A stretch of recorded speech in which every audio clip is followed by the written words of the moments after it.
Hello, everybody from Wine Vault. This is Chris here, along with Jason Haas, who's the proprietor of Tablas Creek.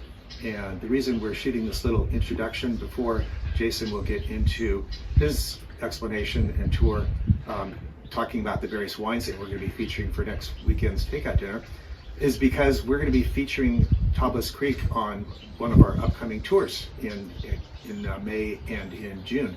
So I just wanted to put a face behind the name here. You'll be meeting Jason here in person on one of the tours. So take it away, Jason. Cool. Hi, everybody. Can't wait to see you up here in Paso.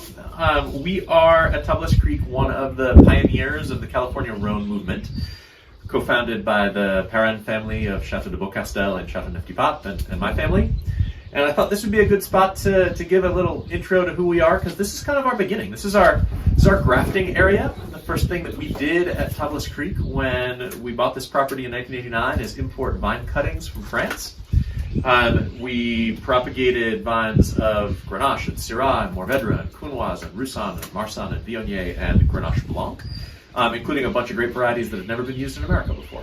So I was just here with Chris, showing him one of the things that we're going to be doing on the tour, including a new graft. This is a graft that Chris made. He did a much better job than I did on my first graft. But this is just a piece of what you're going to get to see. We're going to take a look at the organic and biodynamic and regenerative organic vineyard.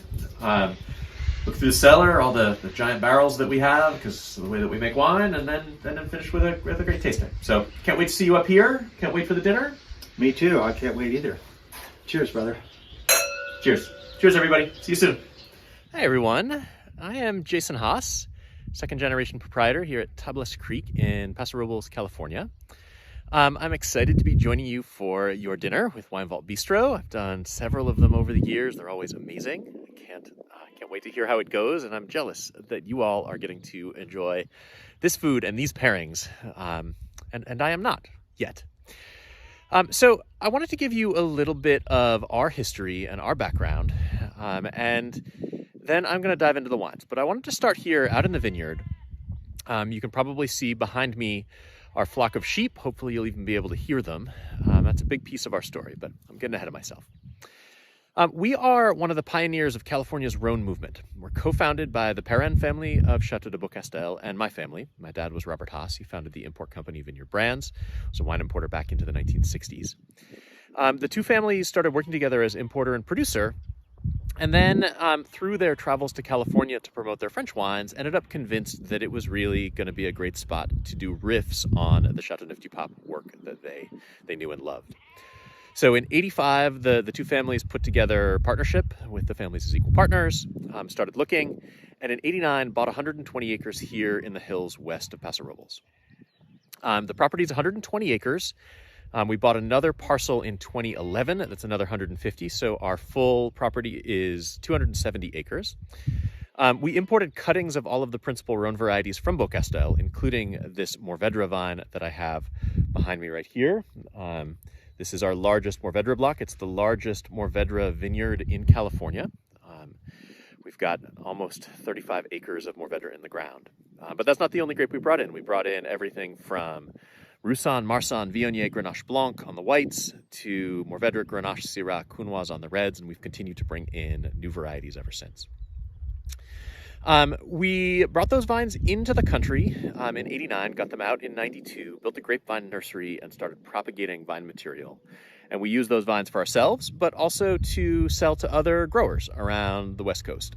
So we've sold more than 5 million grapevine cuttings over the last 25 years to 600 plus vineyards. That's something that I'm really proud of. Helped launch the Rhone Rangers movement as we know it. In terms of what we do in the vineyard, we are certified organic and biodynamic and regenerative organic. I'll talk a little bit about that. But organics, we've been organic since we started. That means we've eliminated chemicals for fertilization and pest control and weed control. We're biodynamic, so we've been building biodiversity. The flock of sheep behind me are a huge piece of that. They graze the cover crop, fertilize naturally with their manure, mix it in with their hooves, increase the soil's water holding capacity, increase its microbial activity, increase its carbon content. And that all has payoffs in the health of the vines and the health of the vineyard. Regenerative organics also includes commitments to animal welfare, to farm worker fairness, so paying our farm workers a living wage and working with them to develop new skills in conflict resolution and communication. And beyond that, a commitment to the reduction in the use of resources. So I'll pivot a little bit. You can see a couple of our banks of solar panels. We are 100% solar powered at Tablas Creek. We have weaned most of our vineyard off of irrigation, so we use 80% less water than the normal winery does. We feel like that has benefits in terms of the health of the vines, the intensity of the fruit, and the resilience to droughts and other shocks. The main reason why we're here in Paso Robles is not because we had a connection here to start. It's because this is the place where we could find the best match in terms of soils, climate, and rainfall to the wines of the Rhone Valley. And I want to take one moment to show you soils. Found a beautiful rock earlier. You can see this kind of white, chalky, this is old seabed. We're 10 miles from the Pacific Ocean where I stand here and at 1,500 feet elevation. And these rocks are famous in a lot of the great wine growing regions in Europe. Burgundy, Chablis, Alsace, the Loire, Saint-Emilion in Bordeaux, and Châteauneuf-du-Pape. But they're rare in California. So we feel very fortunate to have found them here in Paso Robles, and we feel like that is one of the secrets to the freshness of the wines that we make. I'm going to walk you down to where the wines are. You'll notice behind me as we walk things like the olive trees. We make our own olive oil here. You'll notice the fact that much of the vineyard is still dormant, still green. You can see the organic farming based on the fact that you have the green vineyard going up right to and underneath the grapevines. We'll start to get that cover crop under control as we get in the next couple of weeks. But so far so good in the growing season. No frost. The vines look healthy. We didn't get as much rain as we would have wanted, but at least we were at like 15 or 16 inches, which is okay. And that's one of the other secrets of this part of Paso Robles, is that it's a place where you get a fair amount of rainfall. So we average 26 in a normal year. That's a little more than twice what they average in the town of Paso, which is only 10 miles away. So being nestled up in these mountains at some altitude, fairly close to the ocean, it has benefits there too. In terms of our winemaking, we try to keep our fingerprints off of things until we get to the blending process. So we're fermenting largely in neutral wood, all in individual components, all with native yeasts. And that allows us to show the character of the place and the character of the soils, the character of the varieties without too many like heavy winemaking fingerprints like a whole bunch of new oak or any sort of like yeast strains that are going to give very specific flavors. Our goal, again, is to let the place and the vintage and the varietal speak. In terms of the winemaking pieces, we start with all of our components. I'm talking to you in late March here. And this is a week where we're putting together our blends for our white wines. So we've spent all week tasting component by component and deciding which of our wines each of those lots is going to go best in. So we start with all the component pieces and keep them separate until now, and then turn those pieces into the wines that we're ultimately going to know. So in terms of the three wines that you have for your dinner tonight, so I'll go through them in order. So starting first with the Côte de Tablas Blanc. This is our blend, which shows off Viognier. It's a blend of 38% Viognier, 32% Grenache Blanc, 22% Marsanne, and 8% Roussanne. It's all done in stainless steel.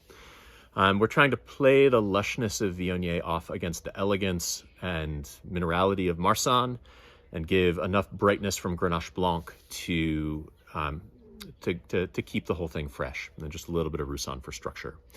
I love this with shellfish and other seafoods. So the mussels mariniere that you're getting sounds amazing.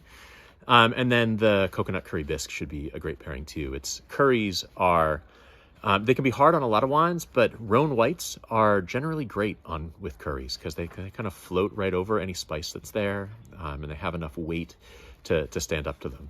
So I hope that's going to be amazing. Second wine that we've got is our Côte de Tablas. This is the Côte de Tablas Red. That is our chance to lead with Grenache. So it's a blend of Grenache and Syrah and Counoise and Mourvèdre in that order. Grenache is the kind of the king of the Southern Rhone, but it is not the most planted grape here at Tablas Creek. It's our number 2 grape, but the Côte de Tablas gives us a chance to work in that traditional Châteauneuf-du-Pape vocabulary, where Grenache and its juicy purple fruit, licoricey, kind of sweet aromatics plays the lead. Then Syrah holds that in check with firm tannins and spice and mineral. And then Counoise offers brightness and kind of this zesty, pale, low alcohol vibrancy. And then Mourvèdre is earth and depth. And that's a good segue into the final wine for the night, which is the Esprit de Tablas. That is our flagship red. It is always based on Mourvèdre, and in 19, it is 39% Mourvèdre, 30 Grenache, 21 Syrah, and 10 Counoise. It leads with Mourvèdre because we love Mourvèdre. This is our pick of the best 15% of what comes into the cellar for the vintage. But that's also an homage to what they do at Beaucastel. Beaucastel is famous for using more Mourvèdre than anyone else in Châteauneuf-du-Pape.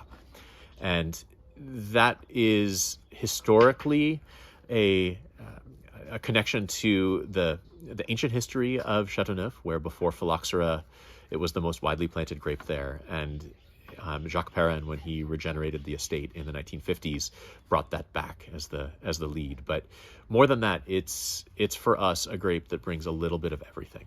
It's got this lovely, loamy, earthy richness. It's got nice dark red fruit, kind of currants and plums, a little bit chocolatey. It has chewy tannins that play well against some pretty substantial meat dishes. I know you're having it with the beef bourguignon. That sounds just great.